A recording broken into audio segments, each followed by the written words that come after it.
नमस्कार, आप देख रहे हैं 4 PM और मैं हूं अभिषेक मिश्रा। क्या नीतीश कुमार के करीबी मंत्री अशोक चौधरी के निशाने पर नीतीश कुमार के दूसरे करीबी मंत्री हैं? देखिए, एक करीबी मंत्री विजेंद्र यादव की बात हम कर चुके हैं और विजेंद्र यादव और अशोक चौधरी के बीच ठन गई है। अशोक चौधरी को विजेंद्र यादव ने आईना दिखाया पार्टी के मीटिंग में, वो सारी कहानी हम आपको बता चुके हैं, वो खबर पुरानी हो गई। लेकिन अशोक चौधरी के निशाने पर या उनके रडार पर नीतीश कुमार के एक और बेहद करीबी मंत्री हैं। क्या विजय चौधरी अशोक चौधरी के निशाने पर हैं? अशोक चौधरी ने आईना दिखाया या नसीहत दी। जिस विभाग के मंत्री हैं विजय चौधरी, जल संसाधन विभाग, उसको लेकर अशोक चौधरी का बयान आया कि थोड़ा और सचेत होना चाहिए था। बाढ़ को लेकर उनका ये रिएक्शन आया कि जल संसाधन विभाग को थोड़ा और सचेत होना चाहिए था। और जो मैं समझ पाया उनके बयान का लब्बो-लुआब, बाढ़ को लेकर सरकार का जो काम है, नीतीश कुमार का जो काम है, उसको उन्होंने बताया। लेकिन उनके बयान का लब्बो-लुआब यह भी था कि बेपरवाही हुई। हम लापरवाही की बात नहीं करेंगे, उन्होंने ये नहीं कहा कि जल संसाधन विभाग लापरवाह हो गया, लेकिन बेपरवाही, उनके बयान का लबोलुआब बेपरवाही था कि बेपरवाह हो गए और सचेत नहीं रहे, ज्यादा सचेत होना चाहिए था। हमारे साथ अरुण पांडे सर हैं, बिहार के जाने माने पत्रकार। हम समझने की कोशिश करेंगे, ये सिर्फ नसीहत है, ये जल संसाधन विभाग के लिए कहा या विजय चौधरी के लिए कहा? विजेंद्र यादव से तो एक बार ठन चुकी है, जो खबरें आई कि विज्ञापन को लेकर सवाल उठाए, गुटबाजी को लेकर सवाल उठाए, विजेंद्र यादव ने मीटिंग में कहा। अब विजय चौधरी भी हैं रडार पर।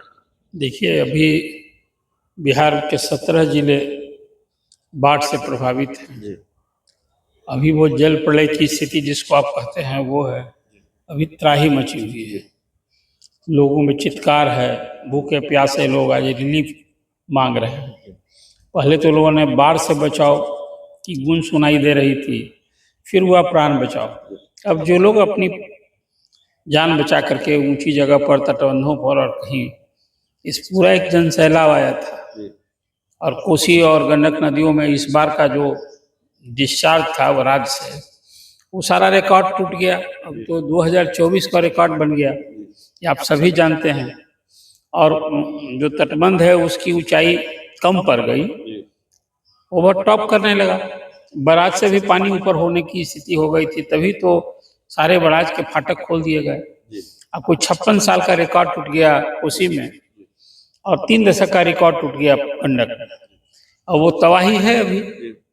अब मुख्यमंत्री भी 2 दिन नहीं थे, आए हैं, हवाई सर्वे किया, तबाही का मंजर उन्होंने देखा और आदेश दिया कि भाई राहत और बचाव का काम तेज कीजिए। तो अब फूड पैकेट्स भी गिराए जा रहे हैं लोगों के भी। तो हर साल बाढ़ की नियति ना है।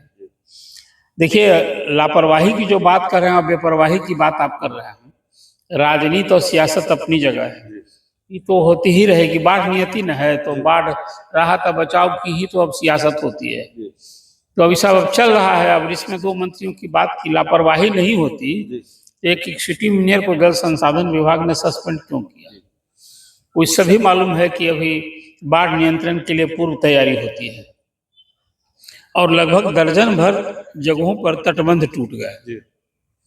ये तटबंध तो कहते हैं कि भरोसा दिलाता है बाढ़ आने के पहले कि वही हम सभी तटबंध सुरक्षित हैं, तो फिर तटबंध टूट कैसे गए? कहा गया कि ओवर टॉप कर रहा था पानी, उसमें टूट गया है। मतलब हम लोगों ने ये विधि नहीं लगाई थी कि पानी का इतना डिस्चार्ज हो जाएगा। तो अब इसको क्या कहेंगे आप? तो अब तो सरकार ने कहा कि भाई अभी सभी तटबंध को ऊंचा करना पड़ेगा। लेकिन अशोक चौधरी की बात जो आप बता रहे हैं कि और थोड़ी सजगता, कैसी सजगता? क्या जल संसाधन विभाग, मैं ही सवाल कर रहा हूँ उनकी सवाल के, उसी सरकार में वो मंत्री हैं एक विभाग के और नीतीश कुमार के बड़े ही भरोसेमंद मंत्री कहे जाते हैं। अब तो पार्टी के महासचिव हैं, तो क्या कर रहे हैं आप? जो अर्थ लगा रहे हैं वो ये कि जो गवर्नमेंट है, नीतीश गवर्नमेंट, उस हिसाब से सचेत नहीं थी, इसलिए ये बाढ़ का प्रलय। सवाल गवर्नमेंट को लेकर नहीं था, सवाल सरकार को लेकर नहीं है। सवाल है कि विजय चौधरी रडार पर है क्या अशोक चौधरी? देखिए, आप मंत्री को देख रहे हैं, कोई मंत्री एक सिस्टम में होता है। आज मंत्री अशोक चौधरी जल संसाधन विभाग के होते और इस तरह से जो आज जो बाढ़ की तबाही है पूरे बिहार में, जो तबाही का मंजर है, इसके लिए क्या वो जिम्मेवार और जवाबदेह नहीं होते? मंत्री ने भी सफाई दी, प्रेस कॉन्फ्रेंस किया, और जो बातें मैंने आपसे बताई वो यही बयां किया कि भाई इस बार तो पानी इतना आ गया, हम लोग की उम्मीद से फल, हम लोग तो बहुत सजग थे और दिन रात हम लोग बहुत निगरानी कर रहे थे, तो अभी बाढ़ से तटबंध टूट गए। दरभंगा में आप कैसे बाढ़ से अभी तबाही है। कुल मिला जुला कर अब देखिए अशोक चौधरी ने क्या कहा। अशोक चौधरी जो बात बोलते हैं वो तो वो जाने, उसका जो आपने अर्थ लगाया वो अर्थ लगाने लायक बात कह रहे हैं। लेकिन अब दोनों तो साथ हैं, दोनों चौधरी ब्रदर्स मुख्यमंत्री के आजू बाजू रहने वाले लोग हैं। लेकिन एक आखिरी सवाल है सर, क्या विधानसभा चुनाव से पहले नीतीश कुमार के लिए चुनौती है? क्योंकि जो खबरें आ रही हैं गुटबाजी की, टकराव की, वो छोटे लेवल पर नहीं आ रही है। पार्टी के दूसरी पंक्ति के नेता और तीसरी पंक्ति के नेता को लेकर टकराव की खबरें नहीं आ रही है। पार्टी के पहले पंक्ति के नेताओं के बीच और बड़े नेताओं के बीच टकराव की खबरें आ रही हैं, और वो सब नीतीश कुमार की करीबी है, और खबरें आ रही है कि एक दूसरे से भिड़ गए हैं, एक दूसरे से ठनी हुई है, और ये खेल जेडीयू में चल रहा है। कुनबे को संभाले रखना चुनौती है। नीतीश कुमार की पार्टी में वन मैन शो है।